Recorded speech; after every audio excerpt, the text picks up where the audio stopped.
अगले रोज 1 बजे से पहले ही शेरगुल खान वहां पहुंच गया। उसकी शक्ल पर नजर पड़ते ही चौकीदार की बाछें खिल गईं। वो बज़ाहिर लापरवाही से टहलता इस तरह उसकी तरफ आ रहा था जैसे वो कोई आम सा मुलाकाती हो। सुनाओ, आया है अभी या नहीं? और वो कहाँ है तुम्हारी मैडम परवीन? उसने बेहयाई से आंख दबाई और एक नोट निकाल कर चौकीदार के हाथ पर रख दिया। चौकीदार बोला, अरे साहब, इसकी क्या जरूरत थी? आपने पहले ही इतना कुछ दे दिया है, लेकिन है बड़ा खतरनाक काम। अगर उनमें से किसी को इल्म हो गया कि मैंने आपको बताया है तो मेरी छुट्टी हो जाएगी। साहब जी, वो बहुत बड़ा अफसर है, कोई मामूली अफसर नहीं है। कहीं मुझ गरीब को मरवा ही न देना। चौकीदार ने बज़ाहिर उस पर एहसान जताना भी जरूरी समझा। शेरगुल बोला, अरे क्यों मरा जाता है? क्या हो गया? ज्यादा से ज्यादा तेरी नौकरी जाएगी ना, बेफिक्र हो जा। ऐसी दर्जनों नौकरियां तुझे ला दूंगा और यहाँ से 3 गुना ज्यादा तनख्वाह भी। फिर यार, मेरा क्या दिमाग खराब हुआ है कि तेरा पता चलने दूं? जैसा तू किसी का मुलाजिम है वैसे ही मैं भी किसी का नौकर हूँ। मैं सामने खड़ा होता हूँ, तुम बस इशारा कर देना, फिर अपने काम में मस्त हो जाना। समझ गए? शेरगुल ने उसे मुतमईन किया। वो बोला, ठीक है साहब, मैं चलता हूँ गेट पर, कोई फोन ही ना आ जाए। ये कहकर वो गेस्ट होम के दरवाजे पर अपने कैबिन में जा घुसा। शेरगुल और उसके साथ ही अपनी जगह मुस्तैद थे जब उन्होंने दूर ही से अख्तर मलिक की कार आते देखी। हस्बे तवक्को वो कार खुद ही चलाता हुआ आ रहा था। शायद ये गाड़ी उसने हाल ही में खरीदी थी या किसी शोरूम से उठा लाया था, क्योंकि उससे पहले उसके पास किसी ने ये गाड़ी नहीं देखी थी। चौकीदार ने गाड़ी को दूर से देखा और कैबिन से बाहर आकर इस तरह मखसूस अंदाज में हाथ हिला दिया जिस तरह उसे शेरगुल ने समझाया था। इंटेलिजेंस के खुफिया कैमरे हरकत में आ गए और उन मनाजिर की फिल्म बंदी शुरू हो गई। मलिक अख्तर कार से उतरकर चौकीदार को कुछ कह रहा था। उन्होंने बटवा खोलकर उसे एक नोट चौकीदार को थमाते देखा, जिसके बाद उसने करीबन झुकते हुए मलिक अख्तर का शुक्रिया अदा किया और कैबिन में रखे टेलीफोन पर अंदर इत्तला दी। करीबन 2 मिनट के बाद उन्होंने मीनाक्षी को बंठन कर उस तरफ आते देखा। शायद वो पहले ही से तैयार बैठी थी। मलिक अख्तर ने गेट पर उसका इस्तकबाल किया।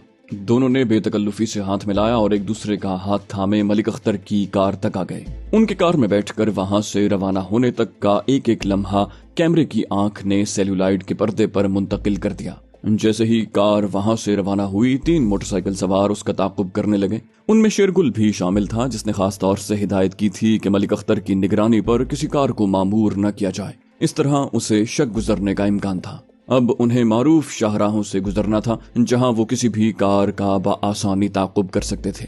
तीनों अपने महकमे के ज़हीन ऑफिसर थे। उन्होंने शहर के मशहूर होटल तक इस तरह अपनी पोजीशनें बदल बदल कर उनका ताक़ुब किया था कि मलिक अख्तर को कानो कान खबर न हो सकी।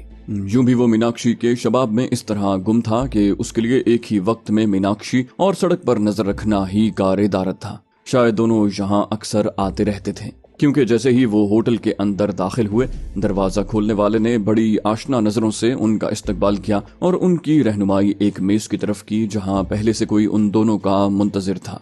ये मीनाक्षी के भाइयों में से एक था, लेकिन उसकी असलियत कुछ और थी और उस असलियत से शेरगुल खान बखूबी वाकिफ था। वो जानता था ये प्रकाश है, भारतीय काउंसलेट का एक अफसर। प्रकाश की सरगर्मियां हमेशा से मशकूक रही थीं।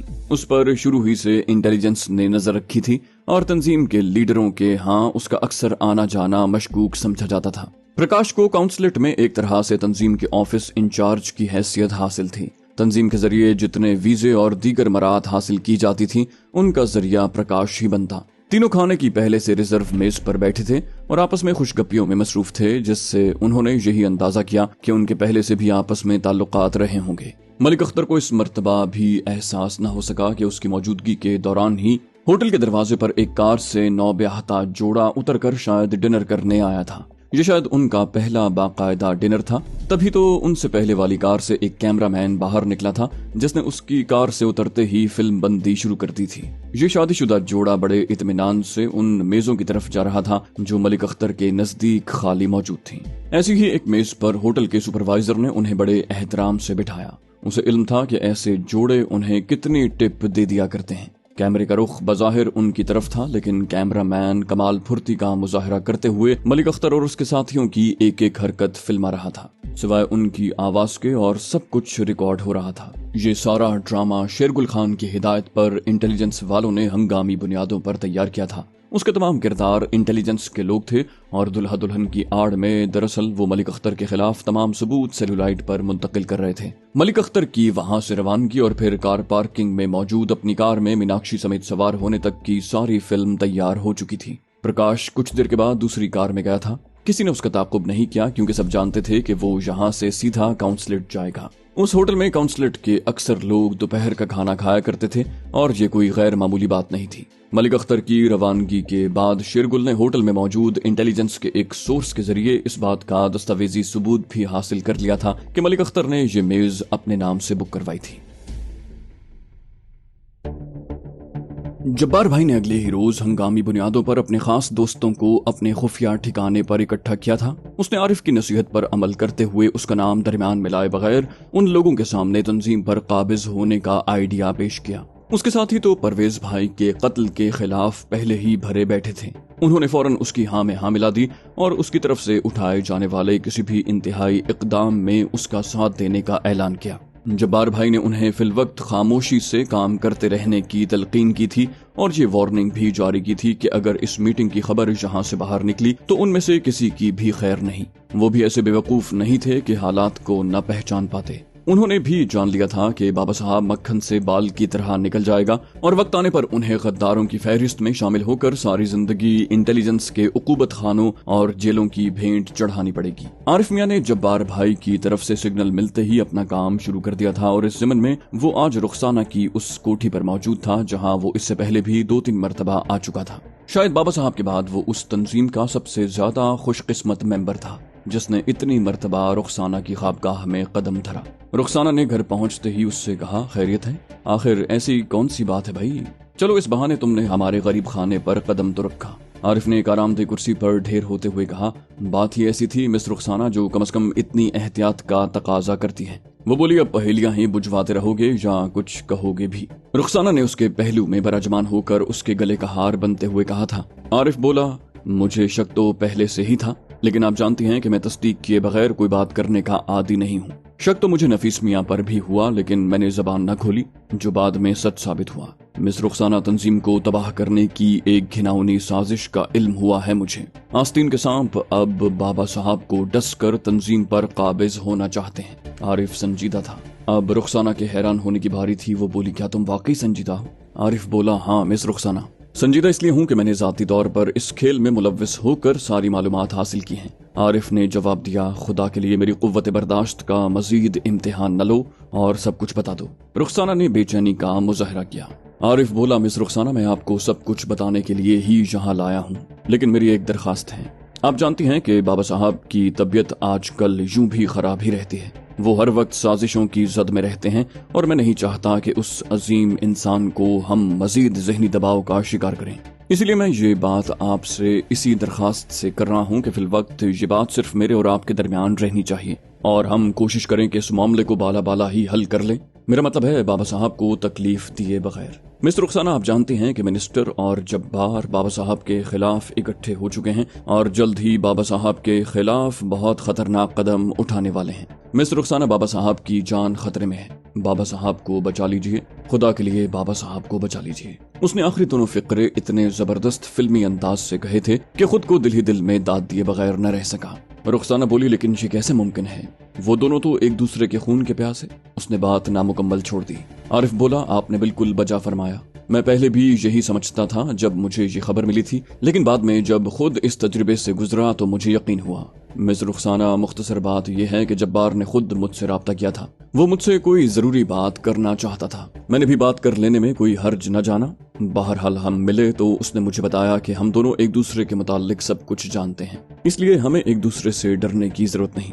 उसने कहा कि परवेज भाई को मिनिस्टर साहब ने बाबा साहब के हुक्म पर मरवाया है और बाबा साहब तंजीम के सारे फंड्स पर अकेला काबिज होना चाहता है। उसने बाबा साहब के गैर मुल्की बैंकों में अकाउंट्स के नंबर तक बताए हैं। उसका कहना है कि सारे फसाद की जड़ बाबा साहब है और जल्द ही वो एक खतरनाक चाल चलकर उन सबको मरवा देगा, क्योंकि उन लोगों के भारतीय इंटेलिजेंस से रवाबित हैं जिनका इल्म पाकिस्तानी इंटेलिजेंस को भी है। अगर वो अब तक महफूज हैं तो सिर्फ इसलिए कि ये लोग तंजीम की ताकत से खौफजदा हैं, लेकिन बाबा साहब किसी भी वक्त सौदेबाजी करके उन्हें मरवा देगा। उनका कहना है कि बाबा साहब हर उस नौजवान को मरवा देता है जिसके मुतालिक उसे शक हो जाए कि वो मुस्तकबिल में उनके लिए मसाइल पैदा कर सकता है। वो लोग आपके मुतालिक भी बहुत गलत बकवास कर रहे थे। बहरहाल मफादात के हुसूल पर जब्बार और मिनिस्टर साहब इकट्ठे हो गए हैं। मैंने मूजियों की साजिश का सुराग लगाने के लिए फिलहाल जब्बार भाई की हाँ में हाँ मिला दी है और अब मैं उसकी तरफ से मिनिस्टर साहब को इत्तेहाद की पेशकश लेकर जाऊंगा। मिस रुखसाना, मैं आपको परसों तक सारे सबूत दे दूंगा, उसके बाद का लाहे अमल हम मिलकर तय करेंगे। जैसे जैसे वो अपनी बात कर रहा था, रुखसाना के चेहरे पर एक रंग आ रहा था और दूसरा जा रहा था। उसने अंदाजा कर लिया था कि आरिफ कम से कम उससे झूठ नहीं बोल सकता। उन दोनों के दरमियान बड़े गहरे और मजबूत रवाबित कायम हो गए थे, जिनके बाद एक दूसरे को धोखा देने की गुंजाइश ही बाकी नहीं रह जाती। रुखसाना बोली, आरिफ, तुमने मेरे साथ ये बात करके मेरी तशवीश में इजाफा जरूर किया है। मुझे भी दाल में कुछ काला लग रहा है। जिस तरह मुमकिन है इस साजिश का सुराग लगा लो। मैं तुम्हें यकीन दिलाती हूँ कि बाबा साहब के बाद इस तंजीम में अगर किसी को कोई मकाम मिलेगा तो तुम्हें मिलेगा। मैं बाबा साहब की जिंदगी में तुम्हें उनका नायब बना दूंगी। उसने बड़े जोश से आरिफ के गले का हार बनते हुए कहा। आरिफ बोला, मिस रुखसाना, मैंने जिंदगी में कभी इस बात का तसव्वुर ही नहीं किया। खुदा न करे मैं कभी ऐसा सोचूं। मेरे लिए अगर कोई हस्ती इस दुनिया में बाबा साहब के बाद है तो वो आप हैं। आरिफ ने इस तरह रुखसाना से ये बात कही थी कि उसके जिस्म के सारे तार झंझना कर रख दिए। क्या वाकई ये नौजवान उससे इतना मुतासिर हो गया है? रुखसाना ने सोचा और शैतान ने उसके कान में फूंकते हुए उसकी सोच का जवाब हाँ में दे दिया। अब आरिफ उसे कुछ ज्यादा ही दिलो जान से अजीज हो गया था। उसकी शदीद ख्वाहिश पर आज फिर आरिफ को रात उसके यहाँ बसर करनी पड़ी।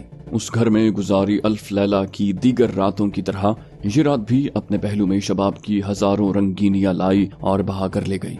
सारी रात रुखसाना उस पर अपने जिस्म का फुसूं फूंकती रही। आरिफ के लिए गो कि ये कोई नया खेल नहीं था, लेकिन जिस अंदाज के दाव पेच रुखसाना ने आजमाए थे उसके बाद से उसे यकीन हो चला था कि बाबा साहब को वो वाकई गधा बनाने की अहलियत रखती है।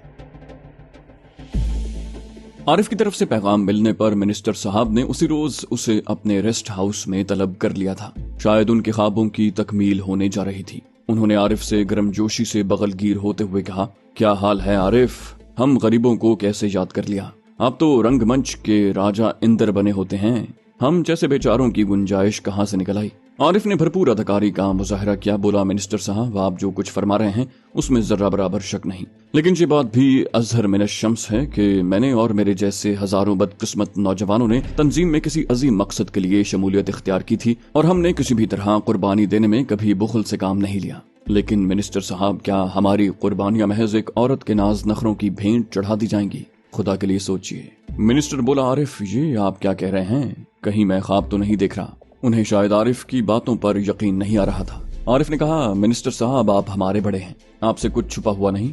आप जानते हैं कि बाबा साहब को गुर्दों का आरिजा लाहक हो चुका है। आपको उसकी वजह का भी इल्म है। मैं इसे साजिश समझता हूँ। क्या हम सब आंखें बंद करके ये तमाशा देखते रहें? मिनिस्टर बोला, आरिफ, मैं तुम्हारे जज्बात समझता हूँ। मुझे इल्म है कि इस वक्त तंजीम के नौजवानों के दिलों में क्या हलचल मची है। तुम ही बताओ, इस सूरत हाल का हल क्या है? खुदा का शुक्र है कि तुमने रुखसाना बेगम का असली रूप तो पहचान लिया। मिनिस्टर साहब के दिल की आवाज यही थी जो आरिफ के मुंह से बरामद हुई, लेकिन वो चाहते थे कि सब कुछ आरिफ ही कह डाले। आरिफ बोला, मैं लंबी बात नहीं करता मिनिस्टर साहब, ना मुझे किसी का खौफ है। मैं समझता हूँ कि अब तो इनकलाबी कदम उठाने का वक्त आ चुका है। इस इनकलाब की कमान आपने संभालनी है। हम अगर इकट्ठे हो जाएं तो बाबा साहब को जिम्मेदारियों से सुबकदोश कर सकते हैं। उसने बिलाखिर मिनिस्टर साहब के दिल की बात कह दी। मिनिस्टर बोला, आरिफ, तुमने बिल्कुल ठीक कहा। मैं समझ गया हूँ। हमें बाबा साहब को आराम करने का मौका देना चाहिए।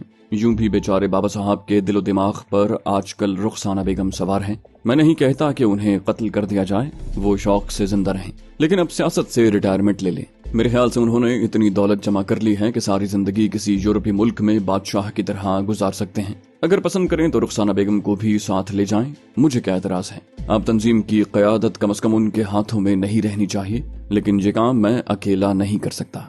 मिनिस्टर साहब ने खुलकर बात कह दी। उनकी गुफ्तगू का आगाज होते ही आरिफ ने अपनी जेब से सिगरेट की डिबिया निकालने के बहाने छोटा सा बटन दबा दिया था, जिससे अब सारी गुफ्तगू उनके कपड़ों में छुपे छोटे से टेप रिकॉर्डर में रिकॉर्ड होने लगी। आरिफ ने अगला तुरुप का पत्ता फेंका। बोला, आपको आस्ताने का मुकम्मल ताउन मिलेगा। मिनिस्टर साहब, मैं आपके पास जब्बार भाई के नुमाइंदे की हैसियत से आया हूँ। आप हैरान ना हो। सियासत में दोस्तियां दुश्मनों में और दुश्मनियां दोस्तियों में बदलती रहती हैं। मैं भी बहुत हैरान हुआ था जब उसकी तरफ से मुझे पैगाम मिला, क्योंकि वो लोग मुझे भी मुखालिफ कैंप का आदमी समझते हैं। जब्बार भाई चंद मामूली सी शराइत के साथ आपकी क़यादत तस्लीम करने को तैयार है। आप जानते हैं कि सरहद पार वाले दोस्तों ने उसे ज़हनी तौर पर परवेज का जानशीन समझ लिया है और वो उसके लिए कुछ भी करने को तैयार रहते हैं। जब्बार के आपके साथ मिलने का मतलब होगा कि आस्ताना आपकी जेब में आ गया है, जिसके बाद बाबा साहब तक रसाई कोई मसला नहीं रह जाती। मिनिस्टर बोला, आरिफ काश ऐसा ही हो। मुझे जब्बार अपने बेटों की तरह अजीज है। मैं उसके साथ हर वक्त हाथ मिलाने को तैयार रहता हूँ। उसे इल्म होना चाहिए कि इस तंजीम में कुछ भी बाबा साहब की मर्जी के बगैर नहीं होता। परवेज भाई से मेरी क्या दुश्मनी थी, मैं उसे क्यों मरवाता? ये सब रुखसाना का किया धरा है, उसने बाबा साहब के जरिए करवाया होगा। न जाने मुझे क्यों दरमियान में कुर्बानी का बकरा बनाया जा रहा है। मिनिस्टर साहब ने अपनी दानिस्त में मक्कारी का मुजाहिरा किया। आरिफ ने अपनी राय पेश की।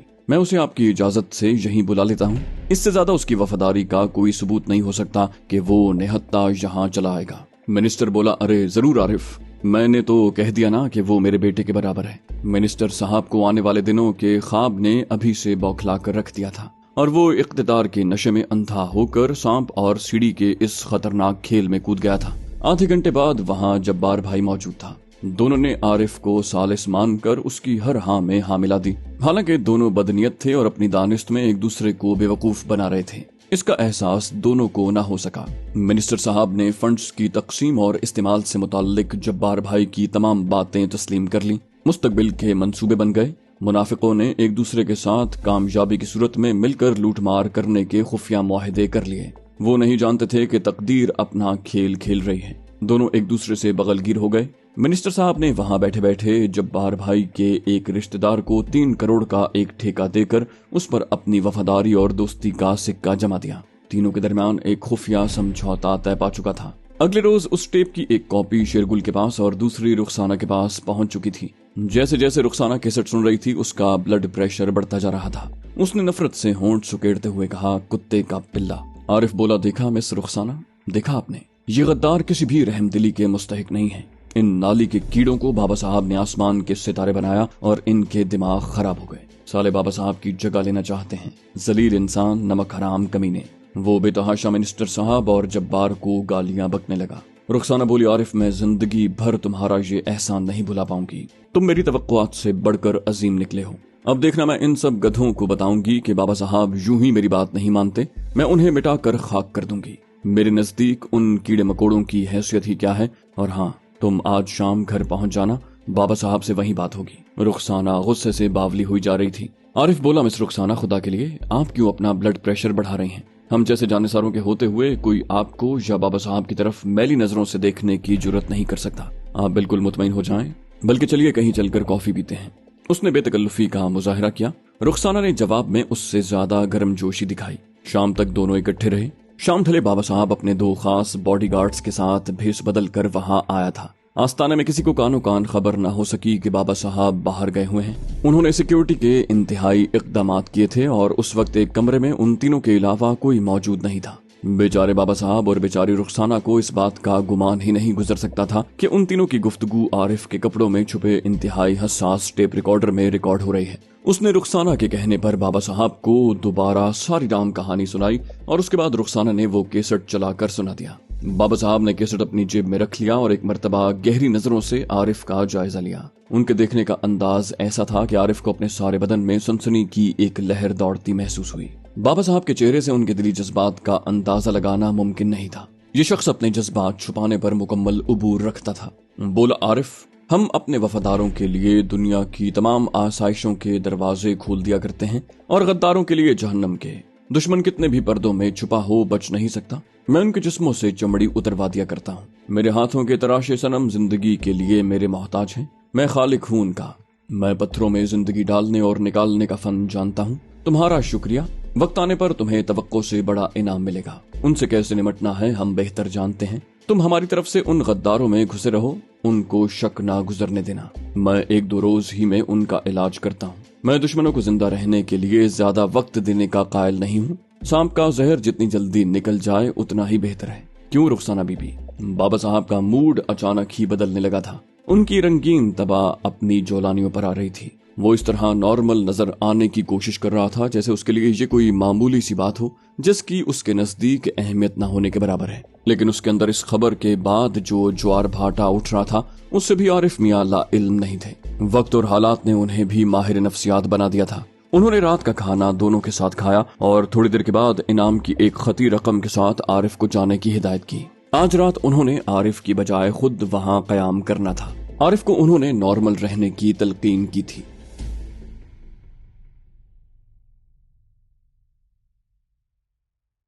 تو دوستو یہ تھی ہماری آج کی ایپیسوڈ۔ امید کرتے ہیں آپ کو ہماری کہانی پسند آئی ہوگی۔ جانے سے پہلے اس ویڈیو کو لائک کیجئے اور شیئر کرنا مت بھولیے۔ کامنٹ کر کے ہمیں بتائیے کہ آپ کو ہماری ویڈیو کیسی لگی، اور اگر ابھی تک آپ نے اس چینل کو سبسکرائب نہیں کیا تو اسے سبسکرائب کیجئے اور بیل آئیکن دبا کر آل نوٹیفیکیشنز آن کر لیجئے۔